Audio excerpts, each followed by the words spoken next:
so I'm going to bring up my next and final interview.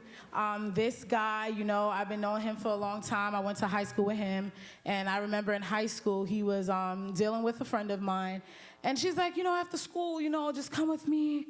I'm, you know, gonna go see someone, you know, blah, blah, blah.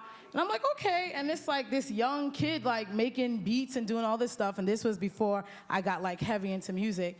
And then I just started following his journey.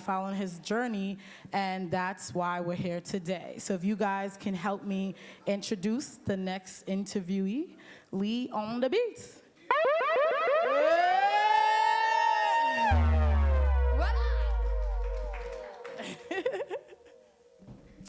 All right, Lee on the Beats. G-Money, play one of Lee on the Beats' favorite song he produced that I like. Can you drop that for me? I'll hold you down. Okay. I'm on my way. DJ Khaled. Sorry. You talking to this? You wanna let emotion roll your mind. All right, G-Money. Play one more song. That's my favorite. One more. Nah. Well, that's also good, but this is one of my favorite songs you produced right here.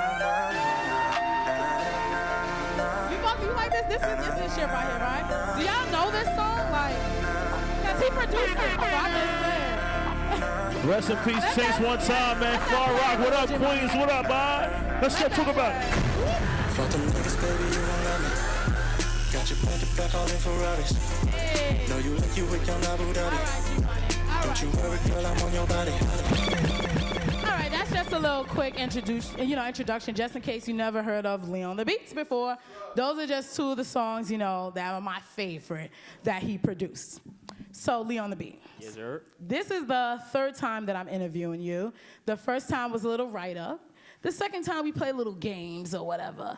But now this time is the time where I really, really wanted to, you know, get you in person, live in front of people, and of course filming, you know, for my little Take It from Thailand, right?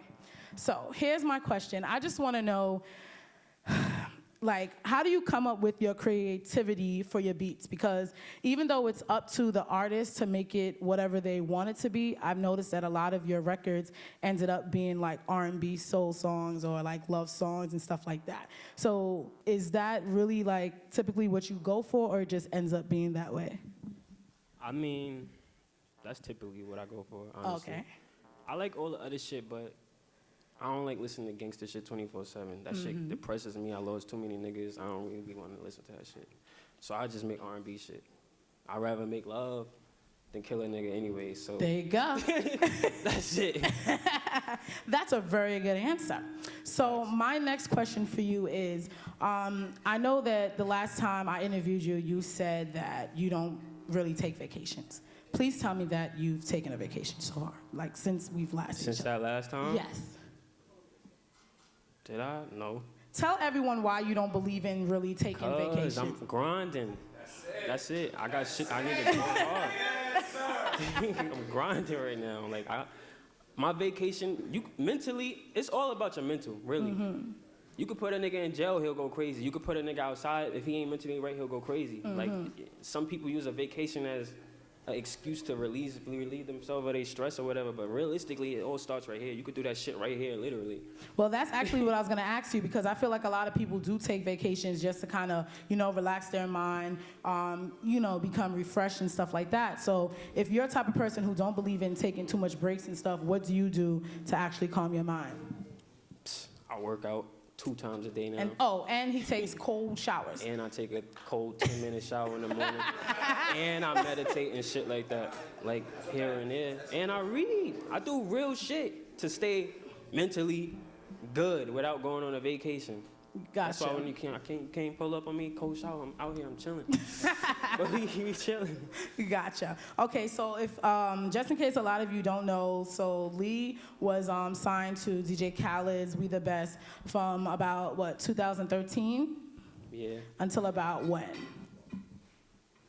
2017, 18. 2000, okay, a little longer than, I really thought it was. Yeah. And, during that time, you produced a lot of his, hit songs, and you actually got the opportunity to work with August Alsina. Like, there was a few songs that you produced that he was on. So just tell me a little bit about how do you feel about being in the industry at a time where someone like that was so much involved in music, and now he's kind of like disappeared? Well, not disappeared, but, he's no longer really as active as he was. Like, just tell me a little bit about that. I mean, shit. He went through a lot, though. Like, literally, not for nothing. Some of the things you saying, he went through a lot of things. So, I mean, I can't really speak on too much of that, but, like, it was dope working with all of those guys. Like, obviously, Chris Brown has been lit forever. August, he was coming up. He had like one big record before any of the Fleet came through, and Future was already on fire. Nicki Minaj. So I mean, but thinking about him being lit then and not being lit now, I mean, I wouldn't say that's the case. It's just until he get his mind right to where he can focus on music, he probably don't give a fuck about this shit right now. This shit is the least thing he thinking about. Like realistically, he could get like that. Gotcha. So. I mean, I don't know what to think about that. That's like saying that nigga fell off, in a way. I can't say that. Yeah, because of what he was going through. Yeah. Gotcha. So let's talk a little bit about that, like people in then and like not in later. Like, why do you think a lot of these artists like aren't lasting with their talents and music these days? That's a serious question. It's a serious question. I want to know your opinion. Like, do you think it's that it's so serious? From your experience. My experience, Yes. if you play the game, you get treated like the game. So if you playing the game that the game is playing right now, 1 year, 2 year shit, a couple weeks, then you're gonna get ran through the game. Like what the game is right now is artists that can make a hit, get signed until that shit ain't hot, and then they send you on your way. So if you wanna play that game, then that's cool. That's why a lot of the artists that are lit are like that. They hear it and they gone, because they not really. Some of these guys just started making music for fun. You know what I'm saying? Yeah.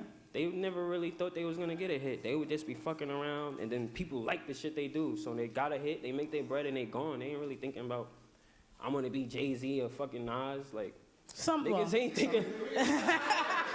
I mean, some of them, but like a good amount of these niggas don't care about that shit. They want their bread and they gone. Gotcha. Until the bread is gone, now they really thinking they wish they would have rapped for real. You know what I'm saying? But that's about, I don't know. Niggas be wildin', talking about bullshit.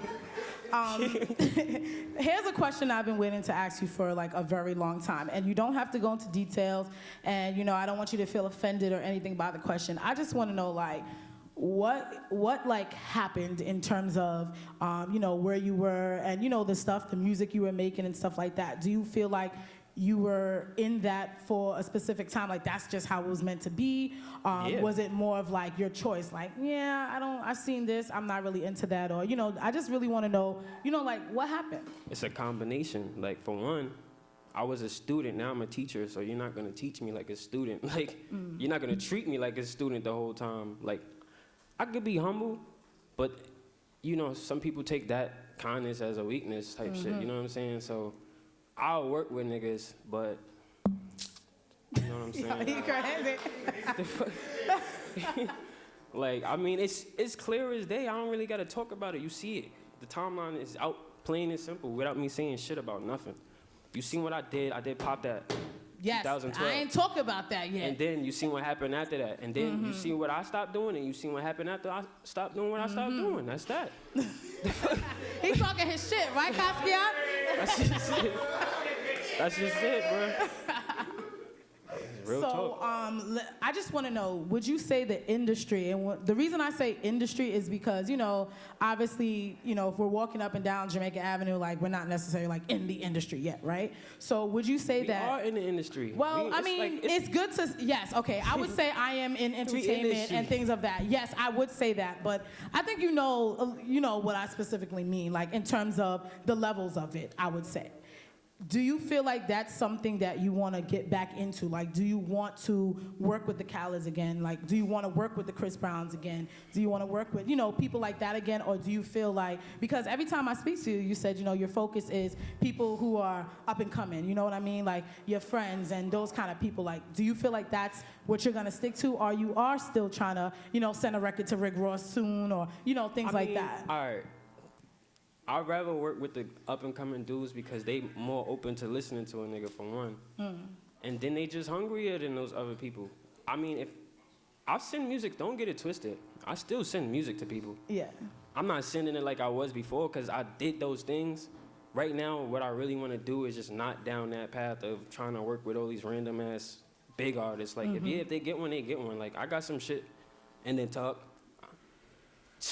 Stay tuned type shit, you know what I'm saying? Yeah. That's all, but yeah, man, like I'd rather work with the up and coming guys.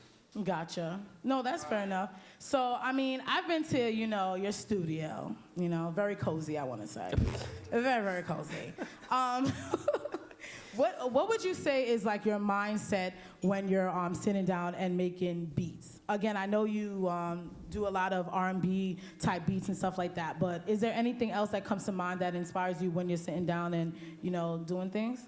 Do you have to like watch a show before you kind of make a beat? Do you have to listen to something you did before or anything like that? Every day is kind of different, like, you know what I'm saying? I mean, you don't wake up happy every day, do you? No, not in the beginning. So yeah, some days, you try to get there. Some days you might not get there. You might still be a little fucking on edge a little bit. For the most part, my inspiration just comes from life in itself, just living in the present. Like, I mean, shit. Right now, I could go home and get inspired just off of looking at this shit. Like, you know what I'm saying? Yeah. Go ahead and call it Taye something. Anything like. It's just life, emotion, interaction, shit that happens, everything. It all plays a part, but it all comes together in one moment. Like, when I sit in front of that computer, it'd be like a boom, everything hit me at once, and this is the vibe I'm going with. You know what I'm saying? But, like, when it's the R&B shit, it's usually more so me and my fucking emo shit. Like, not always emo, but, like, more so thinking about females. Yeah. I mean, yeah. That's how it happens, Pascal over there making mad jokes. I mean, the songs speak for themselves. For itself, it sure does. So, So first I want to say that I've learned from my best friend, like me and him was having a conversation, and he's like, you can never take away what someone has done in the past. And I think even though you're not as, like, I'll say super active as you were in 2013, in 2014. I still feel like the music that you made, like, it's just amazing. Like, it's gonna be around forever. Like, I still hear Pop That on the, see if my crowd ever heard this song, because this is Ty Dolla $ign. Drop Top, you had downloaded that for me? It's okay. You could just pull it up whenever you get a chance. It is a vibe. That's like one of right as of lately. That's my favorite. I love that song. I had someone tell me that's their favorite song off of that album that he actually did. They got a star on iTunes. Oh yeah. Facts. Oh shit. All my shit got stars on iTunes. Stuff, so I could have just been like, yo, that song got a star. You didn't even tell me. You gotta tell me these things. You gotta help me out. Yo, I don't like boasting and shit. Boast and boast and boast. Talk your shit. You hear your friend.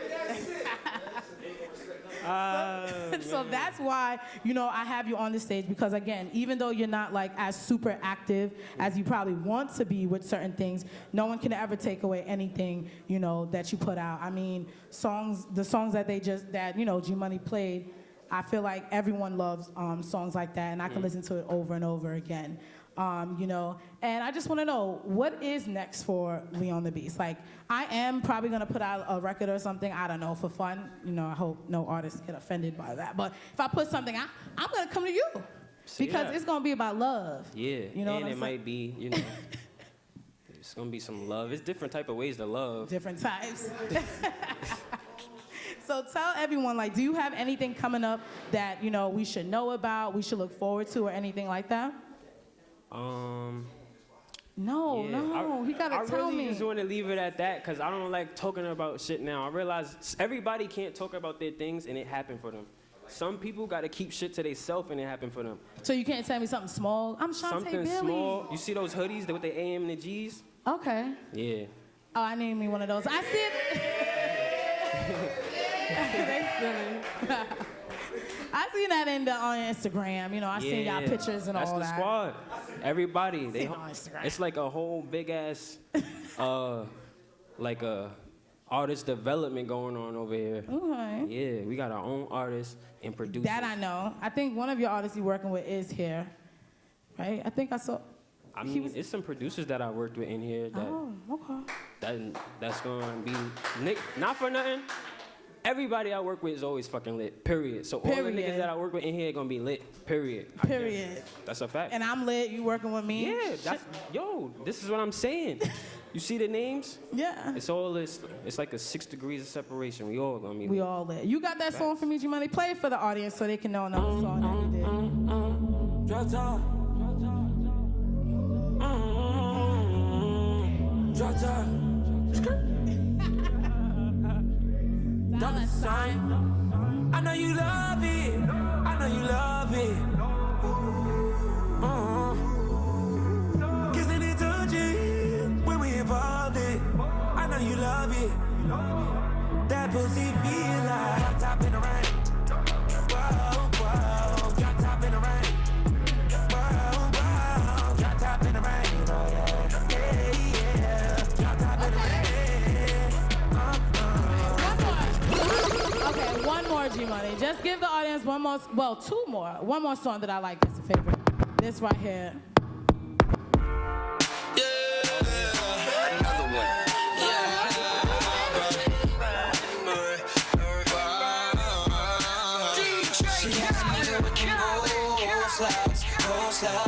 I'm grilling and I'm fucking at the same time. I'm grilling and I'm fucking at the same time. I'm grilling and I'm fucking at the same time. I be surprising myself.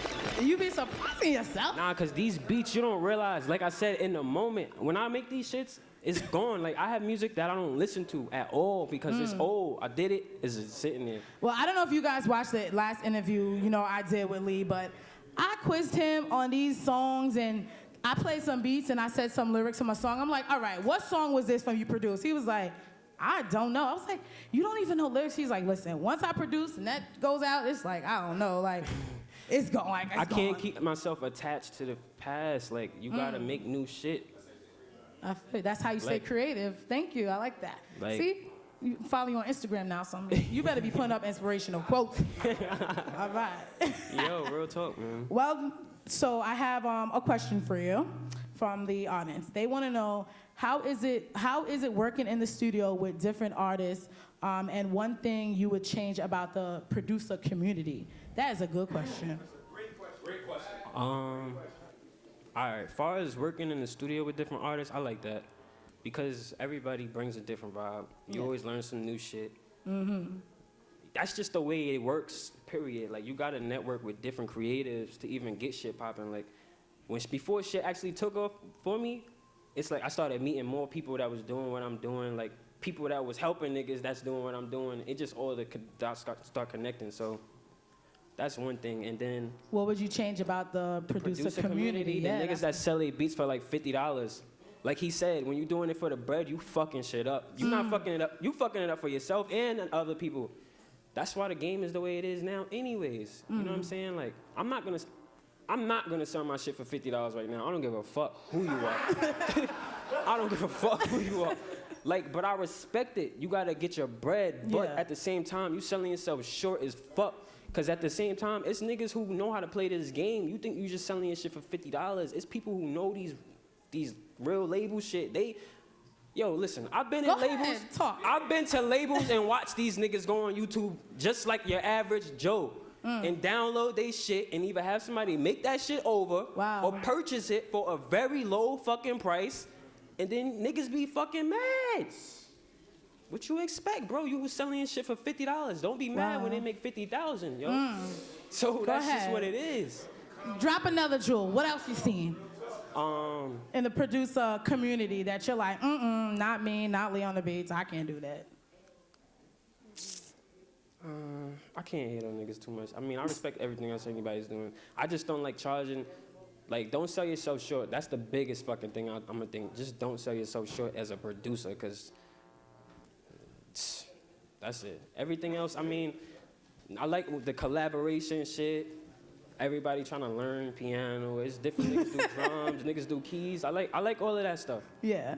I just don't like when niggas sell their shit for $50, because then you're giving niggas the fucking idea that they can come to you for $50 fucking and get something worth more than what you probably think it is. That's all I'm saying. Don't sell yourself short. Don't sell yourself short.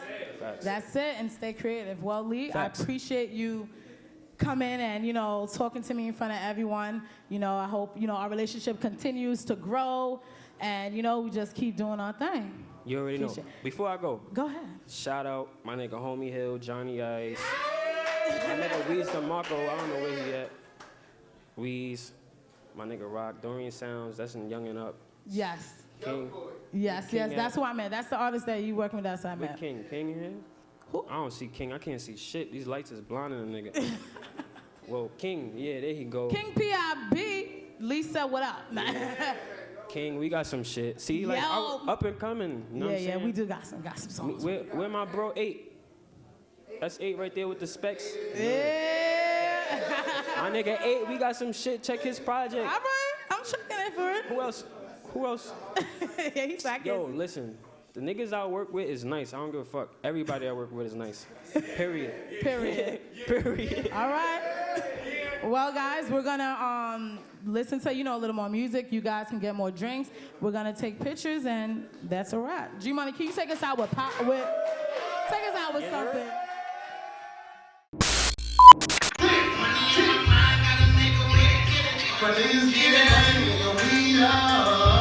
Stay fresh from the feet up. First class visa. Maserati to the Beamer. Trying to tell the niggas they ain't want it.